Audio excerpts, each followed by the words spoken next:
What's going on, everyone? Welcome back to another episode of Primetime Sports Podcast, hosted by Joey Mayo. So today is the last day of the NFL regular season. This is now my third episode in the last 4 days, so I'm definitely more active on this now than I've been over the last 4 or 5 months. A lot's going on in the NFL, so I'm just going to give a quick preview of some of the headlines around the NFL heading into the last week of the regular season. I'll give my thoughts on Aaron Rodgers and his future, whether or not I think this is it for him in the NFL. I think there is definitely a chance he does retire after today's game.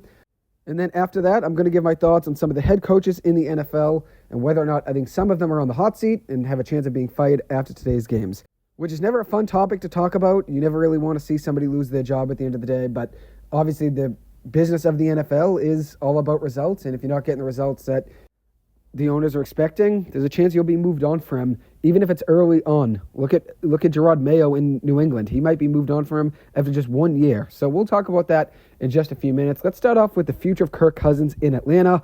There's a good chance that he is cut before the start of the new league year. If you look at Kirk Cousins' contract, he does have a no-trade clause, which is going to be really tough for Atlanta to move on from him with obviously the money he's getting. He's going to end up getting $90 million in cash for 14 total games in Atlanta.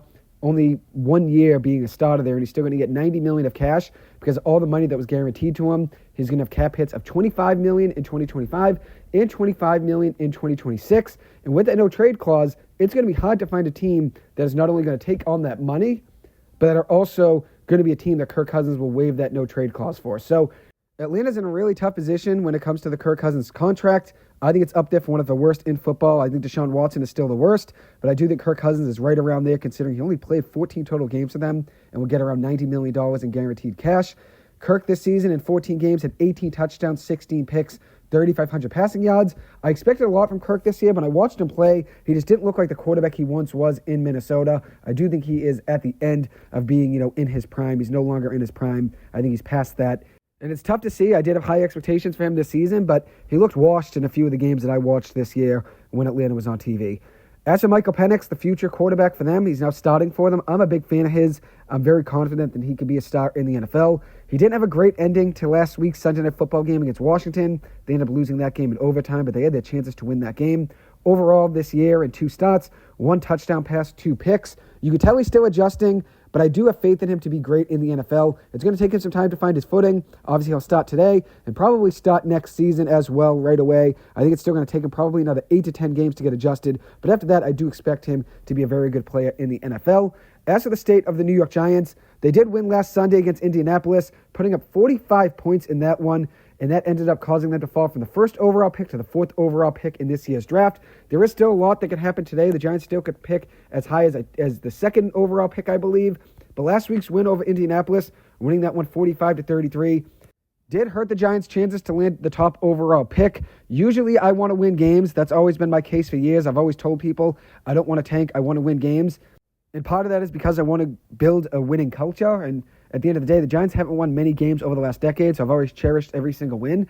But that win last week over Indianapolis really may have set us back for years. If we were hoping to get a franchise quarterback in this draft, which I think that's what the Giants still will be going for, and I know every Patriots fan was psyched about the Giants winning that game since now they have a higher pick. But the Patriots don't need a quarterback in this year's draft, so now they have the chance to potentially trade down and get a lot of assets from a team and still pick whatever player they want with, let's say, the 3rd or the 4th overall pick. As a Giants fan, though, I think potentially they were set back because obviously we're tired of rebuilding. That's just a reality. And it's not a joyous victory because of this. And as I said, for years I've wanted to win games because I say that you can draft a bust no matter what draft pick you have, and that winning creates a better culture. You shouldn't want to lose games on purpose. You need a better culture. You need to develop a winning culture. But right now, where the Giants stand with the 4th overall pick, if they wanted Shedeur Sanders or Cam Ward, they're probably going to have to trade up now and maybe give up next year's 1st-round pick for the 2026 draft, which could end up being another high pick. And that's not what you really wanted to do. As I said, I've always wanted to win games, and I've never really wanted to just lose just to lose. But when you're looking for a franchise quarterback, to some degree, you're better off by losing that game since now you don't have to trade up to get a guy and don't have to give up more assets. If you still believe that guy is the guy, then you don't really care about giving up those draft picks. But obviously, there's still a major risk when you're trading up. Who knows if the guy's going to pan out? And then obviously, who knows what those draft picks that you're trading are going to end up being and what pick number they're going to be. So there's obviously a risk there for the Giants now, dropping from the 1st to the 4th overall pick. As I said, they still could pick potentially high as 2nd overall. I'll be honest, I think Jaxson Dart is probably my favorite quarterback in this year's draft, a quarterback out of Ole Miss.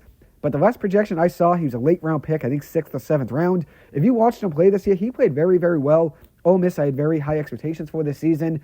He had 29 passing touchdowns, 6 picks, 4,279 passing yards for a 329 yard per game average. Also had 3 rushing touchdowns as well, with 38.1 rushing yards per game. So if you combine the pass and rush yards per game, you're looking at around 370 total yards per game this past season. And then also adding in the 29 passing touchdowns, 3 rushing touchdowns, 32 total touchdowns is really good.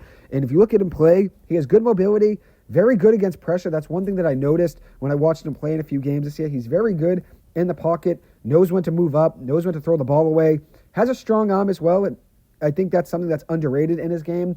And he has good accuracy as well. From what I've seen from him, I really like him. I still have to watch more film on him and every other quarterback in this year's draft. But I do think he's better than Carson Beck. I think he's better than Jalen Milroe. I think he is better than Quinn Ewers. And I think he's better than Shedeur Sanders as well. I think Shedeur Sanders is a guy that a lot of people have high expectations for. I think Cam Ward is probably my number 1 quarterback in this year's draft. And then I would probably put Jaxson Dart at 2nd. We'll see if that changes. I'm still going to watch more film on guys. But I do grade guys a lot of the time based on what I see from them when they're against pressure. And this is a stat I saw from somebody on Twitter. This comes from ZWK Football. And he has a stat that breaks down basically when quarterbacks are under pressure, what they do on first downs, and what they do on wasted plays. And this is data from Pro Football Focus. And this basically looks at what quarterbacks do when they're under pressure, what their first down rate is, and then what their wasted play rate is as well. It basically takes all of the quarterbacks since 2014 or 2015 that were all of the top draft picks in the NFL draft and also had successful careers in college. And where you want to be in this graph is all the way to the right and high up, because that's showing you have a very good first down rate under pressure, and you're also very good at not having wasted plays under pressure. So it's basically a stat that basically looks at what they do when they are under pressure. Are they having more first downs under pressure, or are they having more wasted plays when they're under pressure? And if you're all the way to the right, that means there's not really many wasted plays under pressure. And if you look at Deshaun Watson, he is the best. Right around 0.2 was his wasted play rate under pressure in college. And then on the left side of the graph, on the y-axis, it's the first down rate under pressure. And Deshaun Watson was the second highest up, right around 0.31 was his first down rate under pressure. Kyler Murray was the best in college in this regard since 2015 among these first-round quarterbacks. He was at 0.37 right around there in his first down rate under pressure. So he had a very good first down rate under pressure. If you look at Jaxson Dart, though, he's at right around 0.24 for his first down rate under pressure, which is a little bit below average. But if you look at him where he stands in wasted play rate under pressure, he's better than guys like Trevor Lawrence, Lamar Jackson, Josh Allen, Joe Burrow, Jaden Daniels, Jalen Hurts, better than all of those guys where they were in their last year in college when they were drafted. And this is just one statistic. I'm not saying since Jaxson Dart is pretty good in this regard, in this graph here that I'm looking at, that doesn't mean he's better than Josh Allen or Lamar Jackson or Trevor Lawrence. But I do look at it from the perspective of when plays do break down in college, what's Jaxson Dart doing? And it looks like he does do better under pressure than he's given credit for. I think that's something that when you're reading about him playing, nobody really talks about that. But this is definitely a stat that definitely is a little eye-opening. It shows that when plays do break down and there is pressure, he does find a way to try to make plays. I think that's something that is a little bit disregarded when you watch him play. I don't think people really talk about that much, but that's something I do value. But once again, like I said, it doesn't mean he's better than Trevor Lawrence or Josh Allen or Lamar Jackson. It does mean, though, in his last year in college football, he did have a better stat in that regard. Were there other stats that Lamar Jackson was better in and Trevor Lawrence was better in? I'm sure that's the case. They probably had a lot of stats they were better than Jaxson Dart in. At the end of the day, these are all very top-end, high-talented quarterbacks. Trevor Lawrence being one of them, Lamar Jackson being one of them. So I don't mean that he's better than those quarterbacks, but I do like seeing that he's better against pressure than he's given credit for. And technically, in wasted play rate under pressure, he was a little bit better in his last year in college football, which this is his last year, than let's say Trevor Lawrence was in his last year at Clemson or Lamar Jackson was in his last year against Louisville. But this is only one statistic. You can't only look at one thing and basically base your opinion of a player around that. But when I do watch him play, I think he has good mobility. I think he's good against pressure. I think he has good accuracy. And as I said, I like what I've seen from him I probably put him around my second favorite quarterback in this year's draft. I'm probably going to go Cam Ward at number 1. He's a guy I was a big fan of at Washington State, and I had high expectations for him at Miami this year. Saw him play a lot against Washington State last year in 2023. When he made the transition to go over to Miami, I expected big things from him. I thought they would win the ACC championship. I think I fell short of that prediction, but he still had a very good year and set him up to be a high pick in this year's draft. And we'll see if he's the future of the New York Giants. But if they do want Cam Ward, they're probably going to have to trade up because of that win last week. Drew Lock did lock in that game last week against Indianapolis. Had a career day, 17 of 23 passing, 309 passing yards, 4 passing touchdowns, a rushing touchdown. So he had 5 total touchdowns, no turnovers, didn't take a sack in the game, which is maybe the most impressive statistic there is no sacks at all, no turnovers, considering how poor the Giants quarterback play has been just about all season since Daniel Jones has been gone. It took them, I think, 4 games to throw a touchdown after Jones left. That was a very impressive performance from Lock.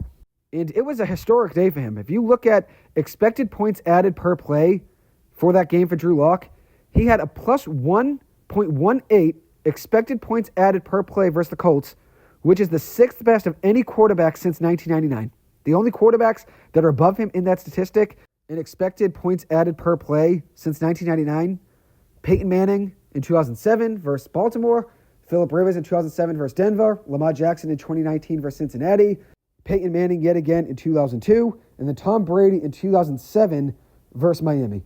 So that's the 6th best quarterback day in this statistic, which, as I mentioned in the last statistic I talked about when I was looking at Jaxson Dart, this is only one statistic at the end of the day. This doesn't mean Drew Lock is just as good as Peyton Manning or Phillip Rivers or Lamar Jackson or Tom Brady. I'm not taking that out of context, but I'm looking at just this statistic. He had the 6th best day in expected points added per play for a quarterback since 1999. That's very impressive. That is impressive. 5 total touchdowns, no turnovers, no sacks, 309 passing yards, 17 of 23 passing. It was a very crisp day. And that's definitely his best day as a Giant. I mean, there were many games when the Giants had a hard time getting a first down, never mind scoring 45 points. I mean, no one really expected that last week. Malik Nabers had a great game in that one. 7 catches, 171 yards, and 2 touchdowns. He also has 13 games this season with at least 5 catches, which is the most games with 5 or more receptions by a rookie in NFL history. He has the most games with 5 receptions or more by a rookie. And that's in NFL history, passing Anquan Boldin, who had 12 games with 5 catches or more in 2003. And Nabers does have a chance to have the most catches for a rookie receiver ever. If you look at it, Brock Bowers does have the most receptions by a rookie ever with 108. He does still play today. Puka Nacua did have the most heading into this season. 105 receptions was the most for a rookie ever, which he had last year at 105 catches, as I mentioned. Nabers has 104 so far.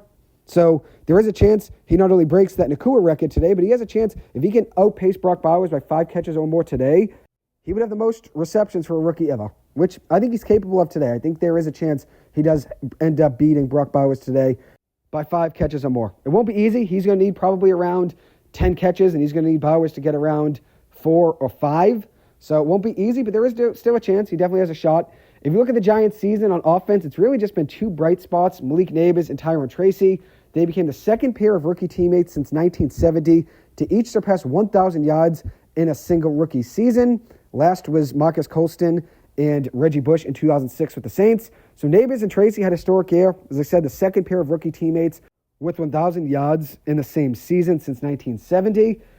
I've been a big fan of Tyrone Tracy. I expected big things from him this season. As I said before the year began, I thought he'd be our number 1 back at some point, which obviously ended up being the case. If you look at Malik Nabers, he's been electric. I think he's a top 3 talent at the wide receiver position. He's my favorite player in the Giants. But as I've mentioned before, I still feel like he's going to have an outburst with the media next year. If we're losing again, and let's say we start the year 2-8, I think he could have an outburst with the media, and I think that could become a distraction. Just like Odell Beckham Jr. was traded because the team just didn't want him saying the things he said in the media, I think it could end up leading to Malik Nabers being traded at some point as well. Is that something I'm rooting for? No. And obviously Malik Nabers has matured a lot in his post-game press conferences over the last 4 or 5 games. I've been very impressed with that. I still feel like next year, if we're really struggling, I think he could say things in the media again. And that's why I always felt like he could be traded by week 1 of year 3, because I felt like there was always a good chance he could blow up in the media. And that could potentially force the Giants to potentially move on from him. That's not something I'm rooting for. I think Malik Nabers, as I said, is a top 3 talent at the wide receiver position. The sky's the limit for that kid, and he's really fun to watch. So obviously I want to keep him as a New York Giant. He has been electric to watch all season long and has really been one of the only bright spots on the Giants on offense, besides Tyrone Tracy. And what's even more impressive with his rookie season is he's missed 2 games, and he still has a chance to be number 1 all-time in receptions by a rookie. Obviously, he still has a little bit ground to make up today with Brock Bowers, and Bowers still plays today as well. But it's still a very impressive season when he missed 2 games. And I know a lot of people look at the targets and they say, look at his target share. But you look at the quarterbacks that were throwing him the ball. For a good amount of the season, he had Tim Boyle, Drew Lock, and Tommy DeVito throwing him the ball. After Daniel Jones obviously was moved on from him, those were the 3 quarterbacks that were throwing him the ball. And he still found a way to put up great numbers. As for the future of Brian Daboll and Joe Schoen, I'm not really too sure right now. I think everyone points at the quarterback position, and they say if the Giants didn't pay Daniel Jones, they're a much better team. But what did you expect from Joe Schoen back in 2023 to do? It's the winter of 2023. The Giants just won their first playoff game since 2012.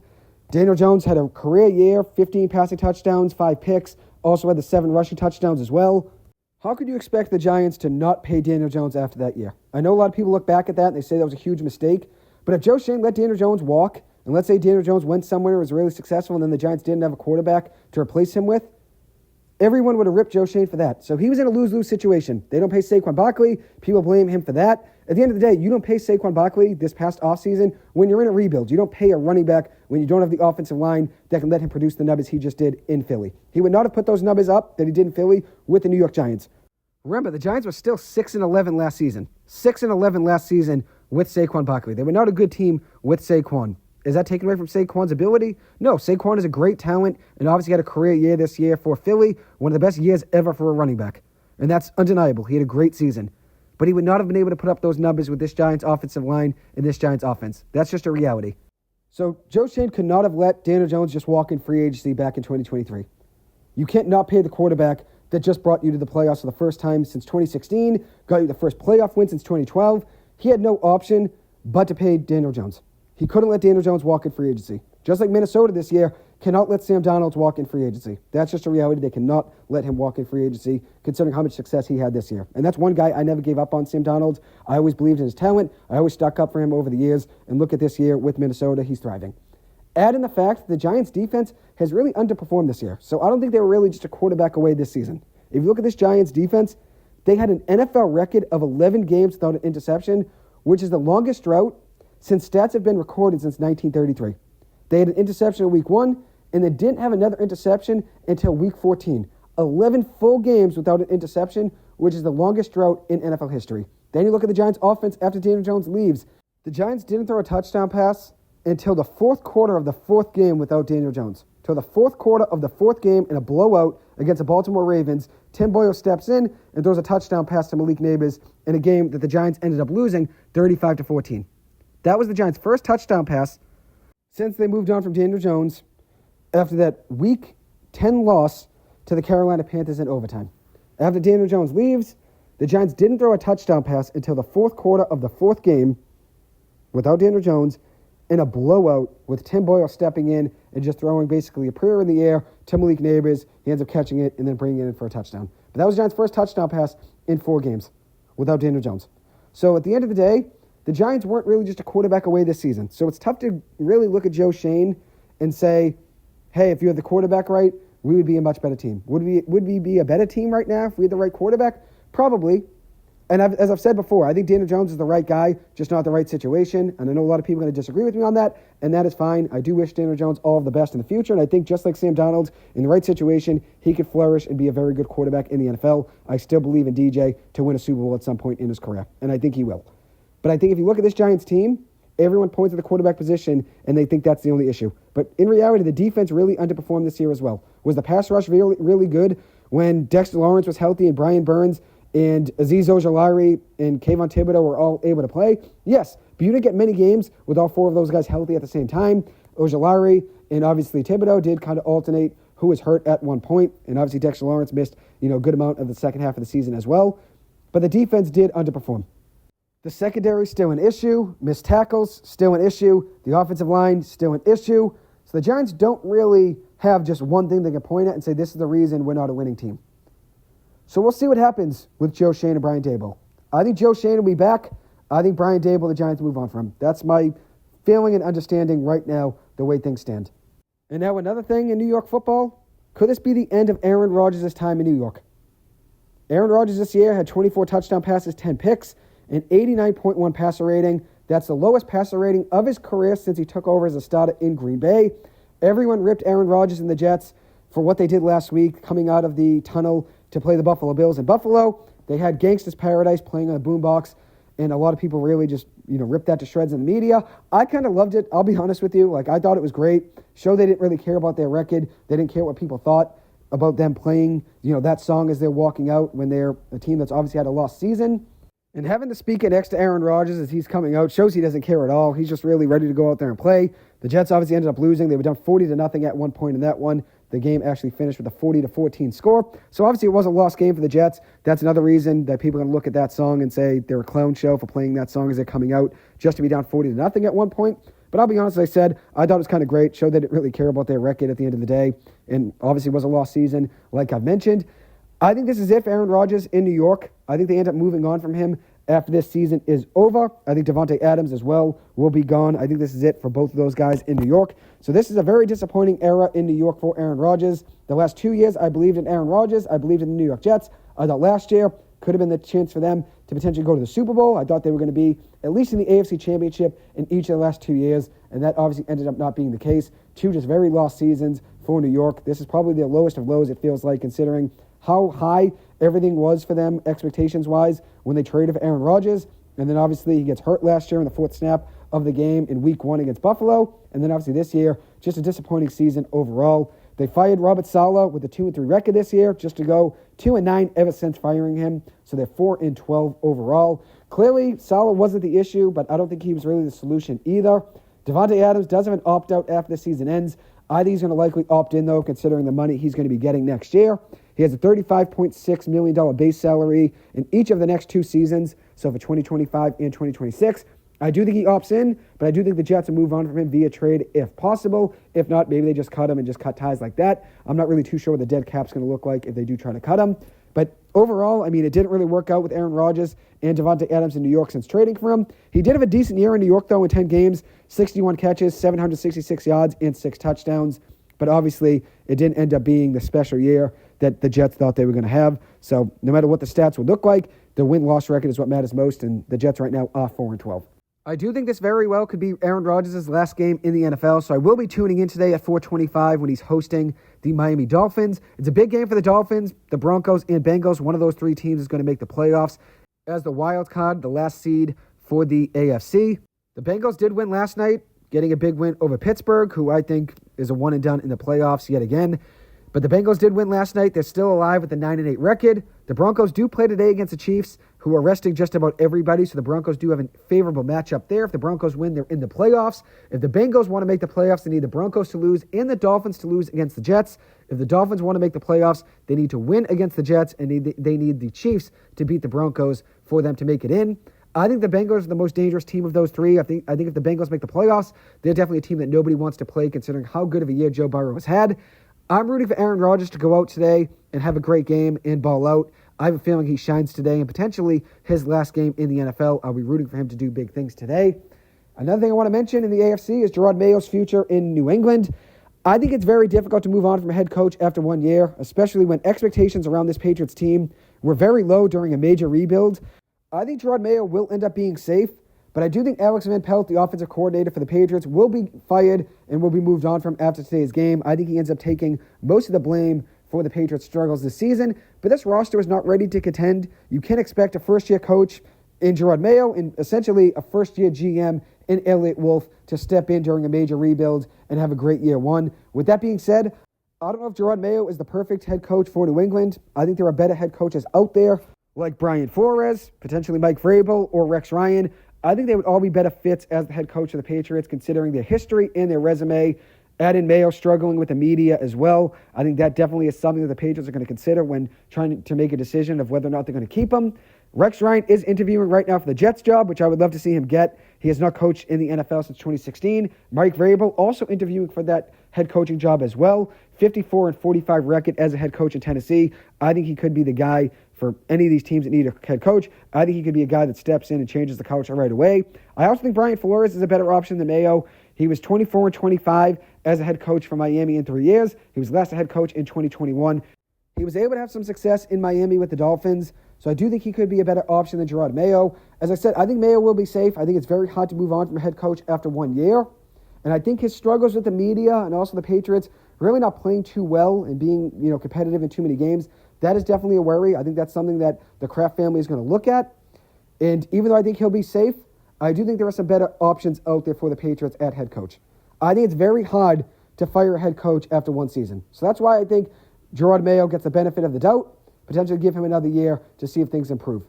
So I think he'll end up being back, but I do think there are better head coaching candidates out there, like I've already mentioned. Kevin Stefanski, I think he should be safe in my opinion, 2-time head coach of the year in the NFL. The Browns did just fire Ken Dorsey as their offensive coordinator. I don't think it really was Ken Dorsey's fault. It wasn't really his fault that Deshaun Watson is no longer the quarterback he once was. Stefanski will likely take over the play calling next year, but in reality, Deshaun Watson being their quarterback is their biggest issue. Mike McCarthy, I don't think it was his fault the way things have gone this year for Dallas, but at the same time, I don't think he really threads the needle for them. I would move on from Mike McCarthy personally, and I think Jerry Jones should no longer be the GM. That's something that Jerry Jones would have to make the decision on there, but I do think something needs to change for the Cowboys. Every single year, there's high expectations, and things just seem to always fall apart for them. Doug Peterson in Jacksonville, I think he's gone. 22-28 record in Jacksonville, 4-12 record this year. I think they move on from him. I think Antonio Pierce will be gone out of Vegas. I think they move on from him, even though he's had really no help from the quarterback position over the last few years. I think Vegas moves on from him. And then as for Brian Daboll, I think as of right now, the Giants do move on from Brian Daboll. We'll see if that ends up being the case. I do think Joe Schoen gets another shot, but I do think Brian Daboll, the Giants move on from him, considering how poorly the Giants have played this season. At one point, lost a franchise record 10 games in a row. They began the season 0-8 at home, and also have lost 10 or more games for the 9th time in 11 years. They've lost 10 or more games in 9 of the last 11 years. So obviously change needs to be made. I'm not going to blame Daboll for the Giants' history of the last 11 years of struggling, but the reality is losing 10 games in a row, being 0-8 at home at one point, those are just major, major misses there for the New York Giants, and just really disappointing. That's why I think the Giants do end up moving on from Brian Daboll. Add in the fact that the Giants right now are winless in their division this season. 0-5 against the NFC East this season. So I think Brian Daboll ends up being the guy the Giants move on from at head coach. I think they end up holding on to Joe Schoen as a general manager. He's had some makes. Obviously, he had some misses as well. Deontay Banks looks like a complete miss. When I've watched him play this year, lackluster effort and has been gotten beat on so many routes. But we'll see what happens for the Giants in the future. Hopefully things do work out for them, but just the way things do look right now, changes need to be made in some sort of way. It's just been a very, very disappointing season. And as I said, they played with a lot of lackluster effort. Besides that win last week against the Colts, the Giants had 4 or 5 games in a row where it looked like no one cared out there. But that's not really the case. I don't think players ever want to tank. I don't think coaches ever want to tank, because this is their chance to get another job with another team potentially, or maybe get a new contract or get an extension. So I don't think players and coaches necessarily ever want to lose on purpose. But I do think the way the Giants have played over the last 5 games, besides that Colts game, they just played with a lot of lackluster effort, and that's why I do think Brian Daboll, the Giants end up moving on from. Anyways, that'll wrap up this episode. Thank you guys so much for taking the time to listen to this. As always, I appreciate it. I hope you guys have a good one, and I'll see you guys in the next episode. Thank you.